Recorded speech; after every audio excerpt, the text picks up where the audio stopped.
I have been amazingly lucky in my life. The truth is, I'm privileged.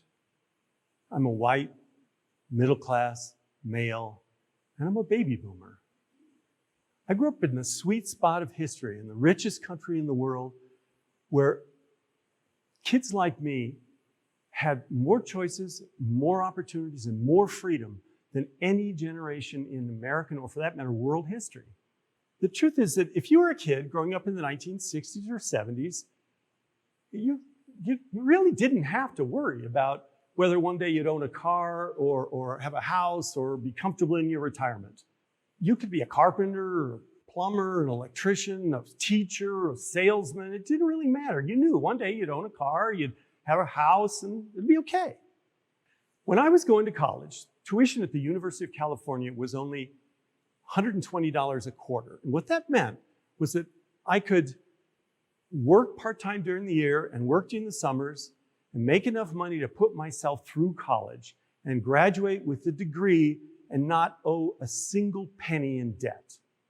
In fact, only 2 years after I got married, became a carpenter, and only 2 years after graduating from college, my wife and I were able to put a down payment on a little house in Berkeley, California. It was only $55,000, but now, I wouldn't say that life was easy, but truthfully, it wasn't all that hard either. We were optimistic. We thought the future would be bright, and it was. Unfortunately, many young people today are growing up in a very, very different world. Their future is darker, more uncertain, and more unequal than the one I grew up in. The cost of education has skyrocketed beyond the reach of most kids today. The housing prices are out of this roof. For the house that we paid $55,000 for in the 1970s, apparently, according to Zillow, is now worth $1.2 million. That's ridiculous. I wish I still owned it. How did this happen?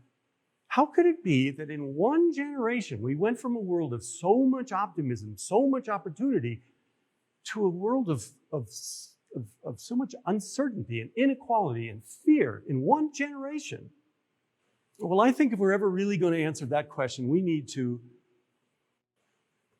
look at ourselves, middle-class baby boomers. Now, everybody has somebody they want to blame. Some blame the one percenters, some blame corporations, some will blame the greedy Republicans, some will blame the Democrats and their social programs. Some people will even blame the millennials themselves because they eat too many avocado toast. The truth is, we need to take responsibility for the choices that we have made. We baby boomers are the largest, richest, and most politically powerful group, interest group, if you want to think about it, in American history.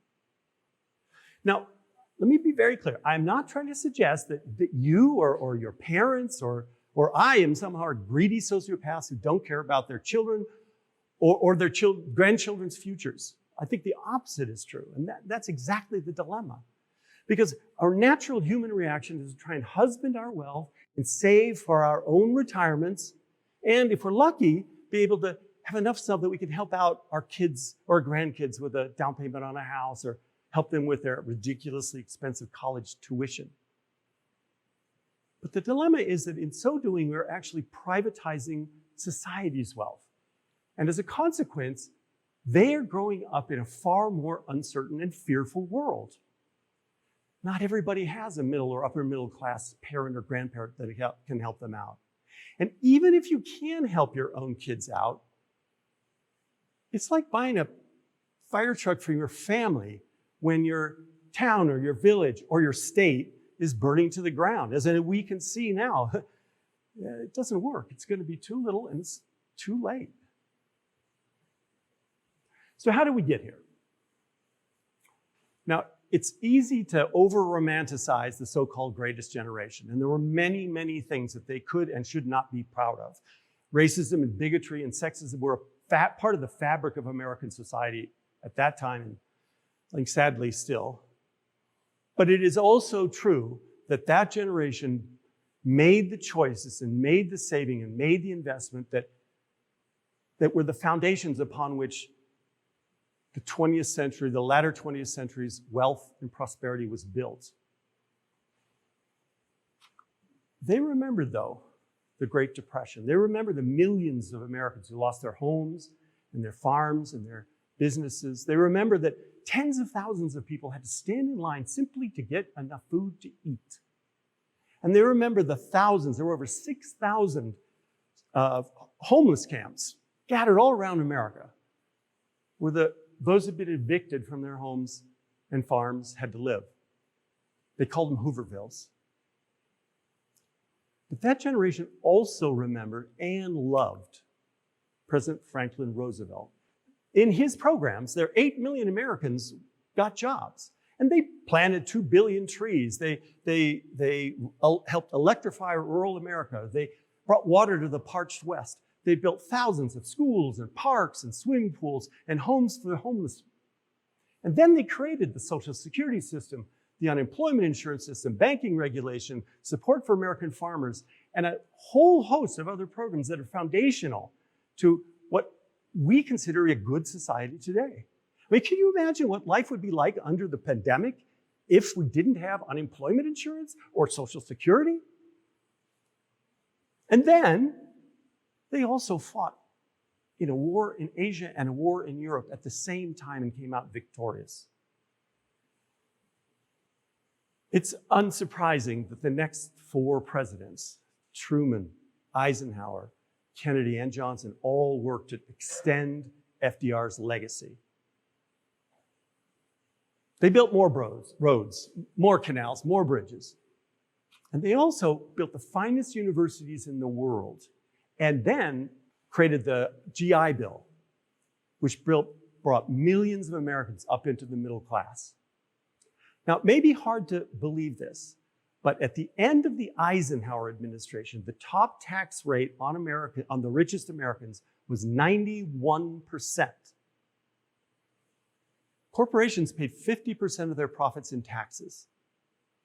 Indeed, America had the most progressive tax system in the entire world. And this was at the end of the Eisenhower administration, 8 years of Republican rule. America was the most egalitarian country in the world. And that's the world I grew up in. I remember putting hand on heart and pledging allegiance to the idea of liberty and justice for all. And I believed it. We all believed it. But of course, as we grew up, we realized America was not fulfilling its dreams. And so we fought, we rallied, we protested. We went to the streets to try and make America a better country. But I think it was the Vietnam War and Watergate, Kent State, and a variety of other tragedies that were placed on us as a generation that actually crushed many of our dreams. It spoiled our hopes for trying to build a better society together. And so many of us, we were fearful of our government for damn good reasons. Our government tried to kill us. It lied to us. So we turned inward, or many of us did. You can't change society, we thought. Change yourself. And I think many of us gave up. We give up too easily. At exactly this time, and for exactly these reasons, our fear and distrust of our own government brought an old discredited economic theory back into politics. The so-called neoliberal economics believed and argued that instead of trying to build better institutions and working together, the best thing we could do is let people make their own choices. Let the market decide. Government is the problem, not the solution. Remember? The foundational idea underlying neoliberal economic theory is that human nature is fundamentally selfish. And, somewhat bizarrely, that's supposed to be a good thing. Because if everybody simply pursues their self-interest, everyone will somehow magically be better off. Well, we can pretty well see that it didn't work out that way. And so for the next 40 years, America's public philosophy began to change. Instead of trying to build a better society together and build institutions that would improve life for all Americans, ideally, we turned into a more increasingly individualistic and self-centered world. From the 1930s to the 1960s, Americans elected political leaders who promised to make America more fair, more equal, and build better institutions for us all. From the 1980s on, we've elected politicians whose main promise has been to cater to the middle class, us. And in so doing, we've undermined the foundations of what made America great in the first place. Those politicians promised to cut our taxes. And cut taxes they did. It's clearly the case that the very rich have got the biggest tax cuts in these years. But it is also true that average middle Americans have had tax cuts as well. There have been over 10 tax cuts since the 1970s. Today, a middle-income American pays 5% less in taxes than they did in the 1970s. But public spending has not been cut, and that is because our political leaders have also promised to protect the programs that benefit the baby boomer class the most. So 3 programs today, Social Security, Medicare, Medicaid, now take up almost 50% of total federal spending. So revenues have been cut, but spending has not. And so what's happened? We borrowed money. Since 1980, the United States government has borrowed over $20 trillion. And so today, about 15% of total public spending simply goes to pay the interest on the debt. That's like having a huge credit card debt, and instead of paying off the debt, you simply you pay the minimum interest, and you push it on down the road. And who's going to pay that debt off? Our children and our grandchildren. Today, we spend about 8% of federal money on programs that directly benefit kids today. So what do you get? Well, bridges falling down, dams bursting, roads eroding, fires burning around the whole country. The cost of education is out of reach for millions of Americans. Today, there are districts in Colorado and across the country that only operate 4 days a week because they can't afford to pay teachers 5 days a week. And that is not because teachers make too much money. Yeah, it's true. Many boomers have done super well, really well. But it is also true that American society is falling apart because of our choices. It's very clear that our country today is ripping itself at the seams because of the inequality and downright unfairness that we see all around us. That is because of those choices, our choices. It's obvious that you cannot build a society with self-interest at its foundation. If you build a society in which personal freedom is so much more important than our obligations to each other, if you build a country in which everybody's just supposed to look out for themselves, you build a society that no longer functions as a society. And I'm afraid that's where we are. And that is not the American dream. So, is there anything we can do about it? Well, I wouldn't be here if I didn't think so. And I think so because I believe Americans want to be more publicly spirited than our laws are. And if that's true, then I have 2 suggestions. One, why don't we go back to a tax system, something like the ones our parents paid? They weren't as wealthy as we are, and they paid higher taxes than we do. Now, that would mean increase in taxes on the very wealthy, very high increases on them, and they can afford it. Jeff Bezos made $100 billion since the coronavirus started. But it would also mean that middle-income Americans could also pay more, and they should.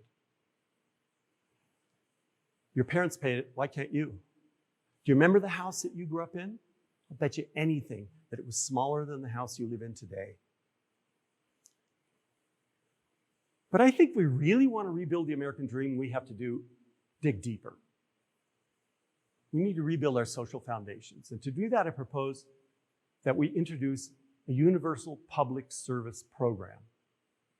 A program in which everybody is required to contribute some part of their life, 6 months, a year, towards the public good as a condition of receiving Social Security.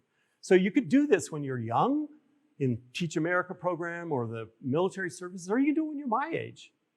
We could rebuild the parks that our parents built. Or you could do something as simple as help children in schools. Come on, boomers. It's time to finally grow up. It's time to accept some of the responsibilities that we've way too long avoided. It is time to be the generation for our children that our parents were for us. Try and remember how you felt when you heard President Kennedy say, "Ask not what your country can do for you, ask what you can do for your country." We should honor our obligations to each other. We need to think more about the planet and less about what's in our driveway. We should consider our neighbors' children and not just our own. That was the American dream, and I pray we still have time to reclaim it. Thank you.